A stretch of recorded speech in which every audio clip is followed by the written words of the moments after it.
मित्रों नमस्कार। नक्षत्र रहस्य चैनल पर मैं मयंक त्रिपाठी आप सभी दर्शकों का हार्दिक स्वागत करता हूं।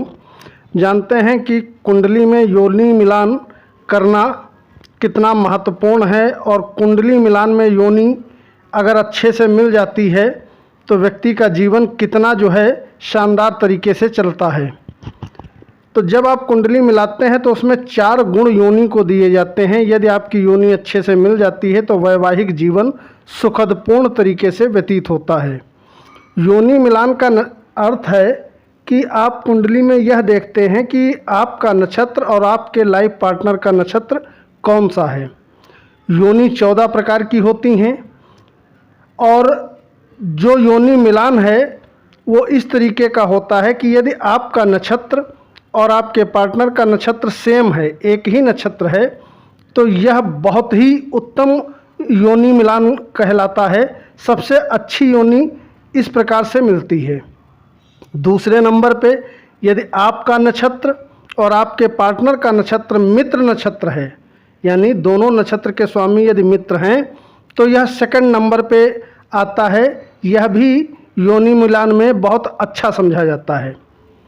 तीसरी चीज़, यदि आपका नक्षत्र और आपके लाइफ पार्टनर का नक्षत्र सम है, समान है, तो ऐसे में यह थर्ड नंबर पे योनि मिलान में आता है, यानी कि ठीक ठाक है, बहुत ज़्यादा अच्छा ना है ना बुरा है। इसके बाद खराब योनि कौन सी होती है, तो यदि आपका नक्षत्र और आपके लाइफ पार्टनर का नक्षत्र शत्रु हैं, यानी कि आपके नक्षत्र के स्वामी और आपके लाइफ पार्टनर के नक्षत्र के स्वामी शत्रु हैं, तो ऐसे में जीवन में कलह होगी। शारीरिक रूप से एक दूसरे को संतुष्टि नहीं मिलती है, न विचार मिलते हैं, न खान पीन मिलता है। इसके बाद 5वीं योनि जो है वह होती है महाशत्रु योनि, यानी कि आपका नक्षत्र और जिससे आप विवाह कर रहे हैं या कर रही हैं, आपके पार्टनर का नक्षत्र महाशत्रु है, यानी कि दोनों नक्षत्रों के स्वामी महाशत्रु हैं। जैसे कि एक का हो गया सूर्य और दूसरे का हो गया शनि, तो ये महाशत्रु नक्षत्र हो गए। तो ऐसे में जीवन पर्यंत कलह रहेगी।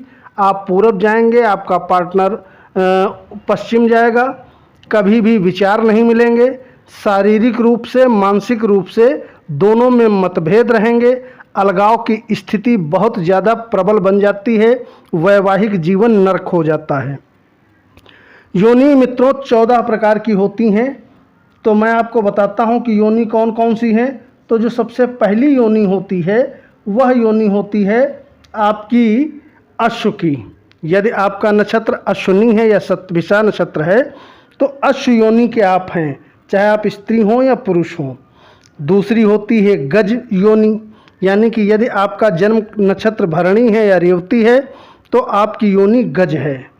तीसरी होती है मेष योनि, यानी कि यदि आपका पुख्य नक्षत्र है या कृतिका नक्षत्र है तो आप मेष योनि के हैं। चौथी होती है सर्प योनि। सर्प योनि का मतलब है यदि आपका जन्म का नक्षत्र रोहिणी है या मृगशिरा है तो यह सर्प योनि हो गई। इसके बाद होती है स्वान योनि, यानी कि कुत्ते की योनि। तो यदि आपका जन्म का नक्षत्र जो है मूल है या आर्द्रा है तो आप समझ जाइए कि आपकी योनि स्वान की है।